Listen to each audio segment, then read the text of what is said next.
serie llamada Efectos Colaterales de ciencia ficción plantea un qué tal si encontraras un hongo con la capacidad de curar cualquier enfermedad humana. Literalmente, ¿tú qué harías? ¿Qué haría yo? Lo mismo que hace el protagonista de Zapatos Marrones, el famosísimo cuento de Theodore Sturgeon. ¿Qué paso a contarles rápidamente? Es tardísimo.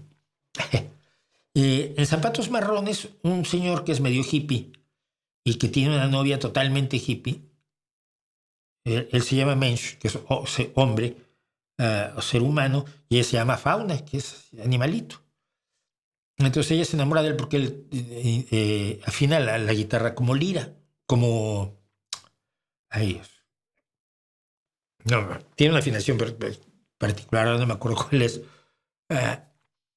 Pero él descubre la energía infinita, una cosa que hace la energía infinita. Entonces la deja y se va y estudia una carrera de empresariales y se compra un traje y empieza a subir por los escalafones de las empresas como un gran administrador, además como un empresario brutal, hasta que llega a ser dueño de un montón de empresas, una especie de Elon Musk, y entonces pues, dice, pues tengo la energía gratuita y ahí está para todos, y ya no me pueden hacer nada, pues soy uno de los tipos más poderosos del mundo.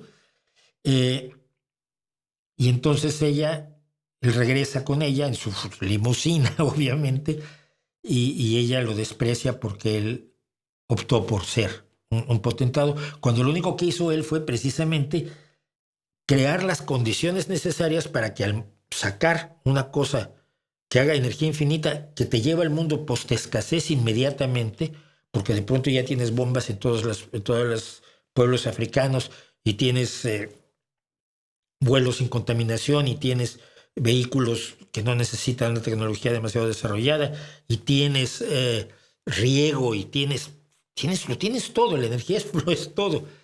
Que podía haber sido objeto de presiones, de asesinato, etc. Y lo que él hace es crearse un mundo o crearse una realidad que no solo lo salvaguarde a él, sino que salvaguarde la difusión de su invención, ¿no? Si me acuerdo, si lo empieza a vender como bajo... Todo está sellado y si le abres el sello, vienen 25 abogados y te meten a la cárcel, cosas así. Es un gran cuento de Theodore Sturgeon. Es lo que yo haría, por supuesto. Si encontrara un hongo con la capacidad de curar cualquier enfermedad humana, mi problema sería que cualquier empresa, primero que nada, si se supiera, se formaría una fila de ejecutivos de todas las farmacéuticas y de muchas empresas no farmacéuticas a la puerta de mi casa. Y vendrían con un maletín lleno de billetes. Me dirían, te compro los derechos. ¿Cuánto quieres? Lo que quieras te doy. Lo que quieras, en dinero o en especie. Se haría eso, que es lo que pasaría si se descubre la cura del cáncer, ¿no? La gente cree que las farmacéuticas vendrían a robarte la cura del cáncer para guardarla en una caja fuerte. ¡No! Vendrían a venderla. El que tenga la patente de eso se va a hacer más rico que Elon Musk. Pero tendría yo que elegir a uno de ellos para darle la patente o para darle los derechos y eso me parecería injusto. Entonces la mejor forma es lograr la distribución social y para ello necesitarías primero que nada tener poder económico. Así lo veo yo.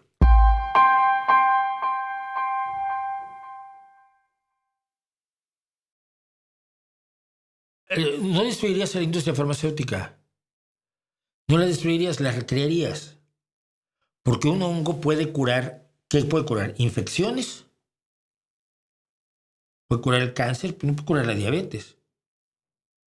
Es decir, simplemente pongámonos en el mundo real.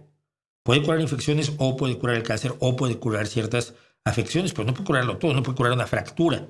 La fractura la tienes que reducir, le tienes que hacer una reducción, tienes que hacer rayos X para ver que esté bien reducida la fractura.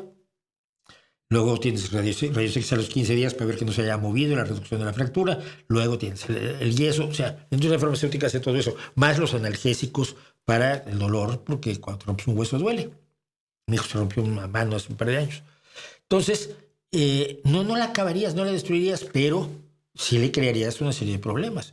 Y para que no se maten entre ellos por conseguirlo, o para pelearse por la patente, o para tratarse de bloquear las patentes, se las das a todas, o no se las das a ninguna, o las das tú bajo tus condiciones.